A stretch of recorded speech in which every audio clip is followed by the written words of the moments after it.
আমাদের তো সবই গেছে, জায়গা জমি সবই গেছে, বাড়ি ঘর চলে গেছে, আর কি ক্ষতি হবে? আর যাওয়ার মতো কোনো পথ নাই, কোথায় যাবো, কি করবো? রাতে তো ঘুম নাই মানে একেবারে সারা রাত জাগ না। আমাদের যে জমা জমিগুলো ছিল সেগুলো সব নদী ভেঙে নিয়ে গেছে। এখন যে বাড়ির ভিটাটা আছে সেটাও মনে করেন নিয়ে যাওয়ার মতোই।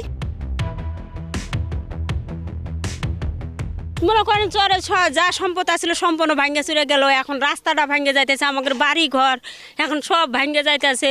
এখন মনে করেন আমাদের খুবই কষ্টকর। এখন আমাদের এই যে বাড়ি ঘর বিল্ডিং বাড়ি ঘর ভাঙতেছে, খাওয়া নাই দাওয়া নাই, সব রাস্তায় পড়ে আছে। এখন এই দেখেন কোনো যে একটা ব্যবস্থা চেয়ারম্যান মেম্বার আসে দেখে চলে যায়, এরা কোনো একটা যে সহযোগিতা করা বা এ করা সেই করা। এই দেখেন তো এখন বৃষ্টি বাদলের সময় নাই একটা পরিস্থিতি, যে অবস্থায় আমরা আছি এখন একটা লোকজন যে আসে পাশে দাঁড়ায় যে এই কাজটা করে দিব, কেউ আসতেছে না। এখন মনে করেন যে এই যে 2-4টা করে বস্তা দেয়, এই বস্তায় তো কাজ হয় না। এটা লাগবে হইলে 600 হাজার বস্তা, সে জায়গায় 5টা 10টা করে বস্তা দিয়ে কি এখানে কি থাকা যায়? একটা করে কাঁচার পরে মনে করেন যে 2 3 4 5 হাত নিয়ে একটা করে কাঁচার ভাঙবে।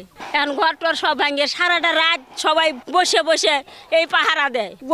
গরু ছাগল তো মনে করেন ঘরের ভিতরে খানা দানা তো নাই, ঘাস খার নাই, আবাদি জমিন নাই, এখন কি খাওয়ায়? আমাদের এখানে যে রেল সেতুর পশ্চিম পাশে যে বাঁধ আছে রেলের, আপনার এই বাঁধটায় সামনে কিছু ভেঙে গেছে, ভেঙে পানি বাইরে হইতেছে, রাস্তা চলাচল খুব মানে দুষ্কর হয়ে গেছে। আর আমাদের এই ব্রিজ থেকে হাফ কিলো পশ্চিম পাশে নদীর উপরে অনেকগুলা বাড়ি ঝুঁকিপূর্ণ এবং সেগুলা মানে খুবই ক্ষতিগ্রস্ত হয়েছে তারা, এবং নদী ভাঙ্গনে তারা মানে অনেক জমি বিলীন হয়ে গেছে ওখানে। রাস্তা ভাঙে গেছে এই বৃষ্টিতে। এই বছর জমা দিতে মনে করেন মাছ টাছ মানুষ পুকুরে মাছ চলাইছে। এইটা রাস্তা না বাঁধিলেন তৈরি আমাদের ক্ষয়ক্ষতি হইতে পারে, বন্যা হলেন তৈরি অসুবিধা হয়, পানি ঢুকবেই। আমরা এখন তো খুব একটা হুমকির মুখে আছি, এমন জায়গায় দাঁড়ায় আছি যেন আমরা নদীর গর্ভে দাঁড়ায় আছি।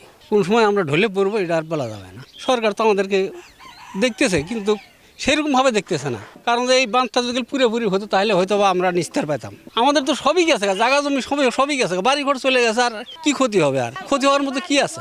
4বার বাড়ি টান দেওয়ার পরে এখানে আসছি 5বারের বেলা, এখনো যদি চলে যায় তাহলে আমরা কোথায় যাবো? আমাদের চাওয়া পাওয়া আর কি আছে? এখন আমাদের চাওয়া পাওয়া যে এখানে একটা শক্তভাবে একটা বাঁধ নির্মাণ করে দিলেই সরকার, আমরা হয়তো বা একটু স্বস্তি পাইতাম আর কি।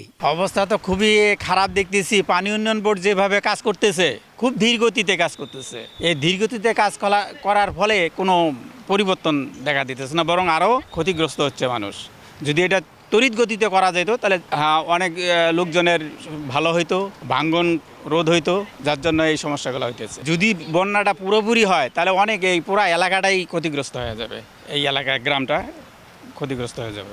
যে বন্যা হচ্ছে এই বন্যাতে আমাদের সব রাস্তাঘাট সব ভাঙে যাচ্ছে, ডুবে যাচ্ছে, গ্রাম অঞ্চল সব ভাঙে চলে নামায় যাচ্ছে, মানুষের খুব অসুবিধা হচ্ছে।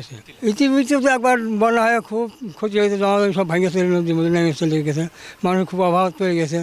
এখন আবার যে বন্যা হইতেছে নদী তো ভেঙে দেয়, পানি ফির গ্রামে ঢুকতেছে, এই রাস্তাটা এখন ভেঙে দেওয়া বানাইছে।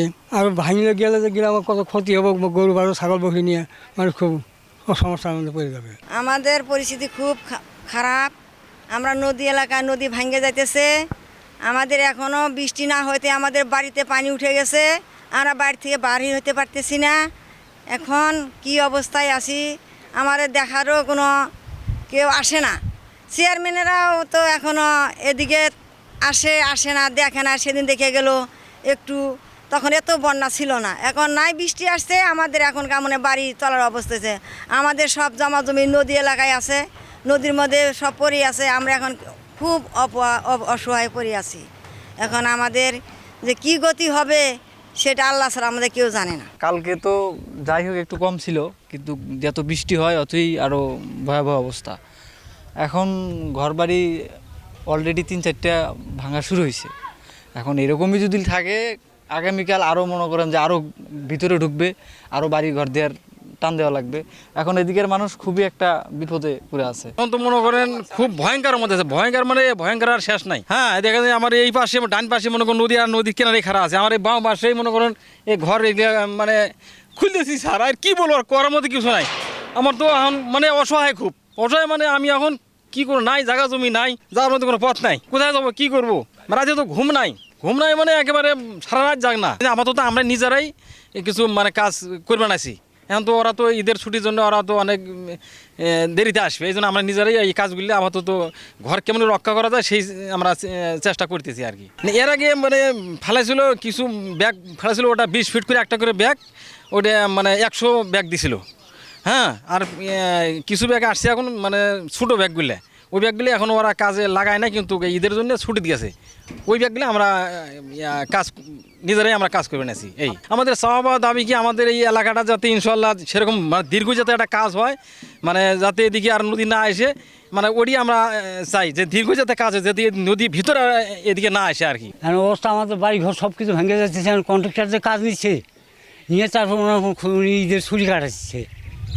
অথচ দেখলাম কালকে দেখলাম বুড়িহাটে যায় ওনারা কাজ এক হাত হাঁটতে করতেছে, গতকাল দিকে আসছি আমরা। এখন তো কন্ট্রাক্টরের কোনো খোঁজ নাই। পর যাই হোক সাব কন্ট্রাক্টরে কোনো কবলা করে আমরা 50 বস্তা নিয়ে আসছি, নিয়ে আসি নিজেরা কাজ করতেছি। গতকালকে পানি অনেকটা কম ছিল, আজকে পানির পরিমাণটা অনেকটা বেশি হয়েছে। অনেকটা বেশি হওয়ার কারণে আমার এই ঘর নেমে যাওয়ার মতো হয়ে গেছে।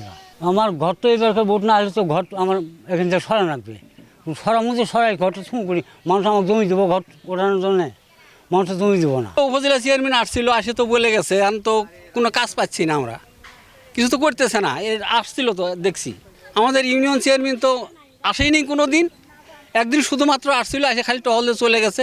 কিছু করছে কি করে নাই এটা জানি না, কিচ্ছু জানি না। জিও ব্যাগ ফেলা হয়েছে এটা পর্যাপ্ত ছিল না, অতএব আবার এই বাতাসে বৃষ্টি আবার ধসে যাচ্ছে। এখন যেখানে দাঁড়ায় আছি আমার সামনে যে ঘরটা, এই ঘরটা তো মনে করেন যে ঘরের এক মুড়ে বেড়াটাই তো নদীর কাছার। প্রধানমন্ত্রীর কাছে আমরা অনুরোধ করে বলছি যে যাই হোক আপনি যে কোনো উপায়ে আমাদেরকে বাঁচানোর চেষ্টা নেই। আমাদের রাস্তাঘাট সব কিছু চলে গেছে, এখন বাড়িঘর নিয়ে আমরা খুব ব্যস্ত আছি, এখন এই বাড়িঘরও ভেঙে টান দেওয়া যাচ্ছে। এখন আমাদের অবস্থা খুবই শোচনীয়। গতকালকেও পানি অনেক বিপদসীমার নিচে ছিল, আজকে অনেক উপরে উঠে গেছে। এর মূলত কারণ হলো নদী খনন নাই। আর প্রধানমন্ত্রী আমাদের আশ্বাস দিয়েছিল এটা তিস্তা মহাপরিকল্পনা গ্রহণ করার জন্য, কাজ করার জন্য। তো আমরা আশাবাদী প্রধানমন্ত্রী যদি আমাদের এই তিস্তা মহাপরিকল্পনা গ্রহণ করে তাহলে এই তিস্তার দুধারের মানুষ অনেক উন্নত হবে। শুধু এই তিস্তার আশেপাশের মানুষ উন্নত হবে না, এখানে সারা বাংলাদেশের মানুষ উপকৃত হবে। মহাপরিকল্পনা মানে অনেক কিছু। আমরা আশা করব প্রধানমন্ত্রী যেন আমাদের এই মহাপরিকল্পনাটা বাস্তবায়ন করে। যেহেতু আমাদের অর্থবছর, এবারে অর্থবছরও আমরা দেখতে পারি নাই, আগামী অর্থবছরের জন্য আমরা এই মহাপরিকল্পনার বাজেটটা খুব সুন্দরভাবে দেখতে পারি। আশা করব প্রধানমন্ত্রী এই তিস্তা মহাপরিকল্পনা উন্নয়নের জন্য কাজ করে।